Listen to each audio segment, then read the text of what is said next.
Everyone, welcome back to my channel. তো তোমরা সবাই কেমন আছো? আশা করছি খুব ভালো আছো, আর আমিও অনেক ভালো আছি। তো দিনটা ছিল শিবরাত্রির দিন। ওই দিন আমি সকালবেলা স্নান টান করে ঘরে পুজোটা সেরে নিই।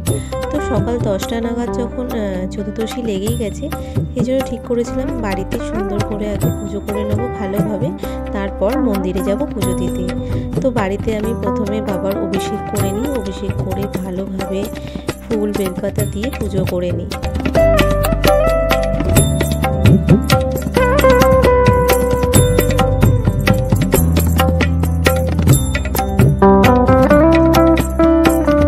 আমি বেলা 12টা নাগাদ পুজোতে বসেছিলাম, কিন্তু পুজো শেষ হতে হতে প্রায় 3টে সাড়ে 3টে বেজে গিয়েছিল।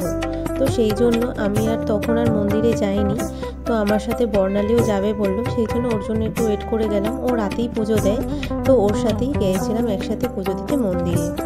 তো মন্দিরে যাওয়ার জন্য আমি শাড়ি পরেছিলাম, শাড়ি পরে রেডি হয়ে যাই, তারপর ঘটিতে করে দুধ গঙ্গা জল সব নিয়ে চলে যাই পুজো দিতে। তো আমার কাকাই পুজো করছিল মন্দিরে।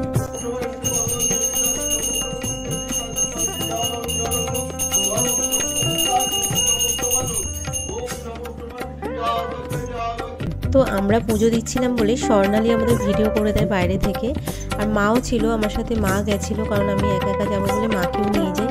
তো মা আর স্বর্ণালী মন্দিরের বাইরেই ছিল, আমরা ভেতরে ছিলাম। তারপর শুরু হয়ে গেল অঞ্জলি দেওয়ার পালা।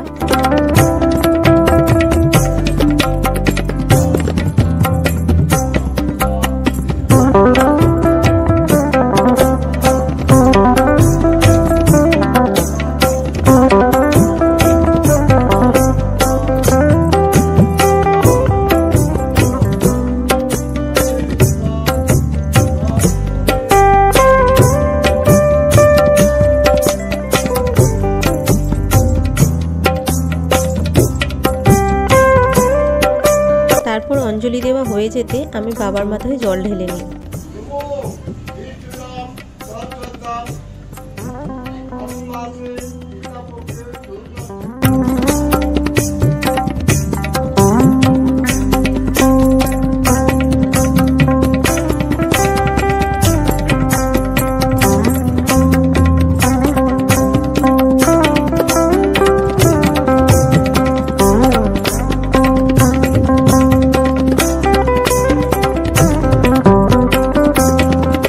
জল ঢালা হয়ে যেতে ফুল বেলপাতা ফল তারপরে কলকি সব কিছু দিয়ে দিলাম। দিয়ে দেওয়ার পরে দেখো বাবা আমাকে একটা আশীর্বাদী ফুল দিল।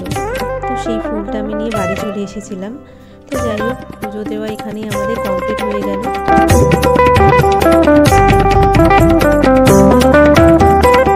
তো জল ঢালা হয়ে যেতে বাইরে চলে যাই, বাইরে গিয়ে ধূপ মোমবাতি জ্বেলে নিই।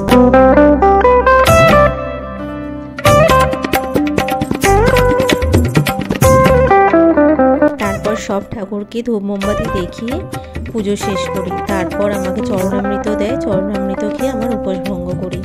তো এটাই ছিল আমার শিবরাত্রির ভিডিও। যদি ভালো লাগে ভিডিওটাতে লাইক কমেন্ট শেয়ার করে দেবে, আর চ্যানেলে প্রথম হলে সাবস্ক্রাইব করতে ভুলবে না। আমার ভিডিও সবার আগে পাওয়ার জন্য অবশ্যই বেল আইকনটা প্রেস করে দেবে। সবাই খুব ভালো থাকবে। টাটা।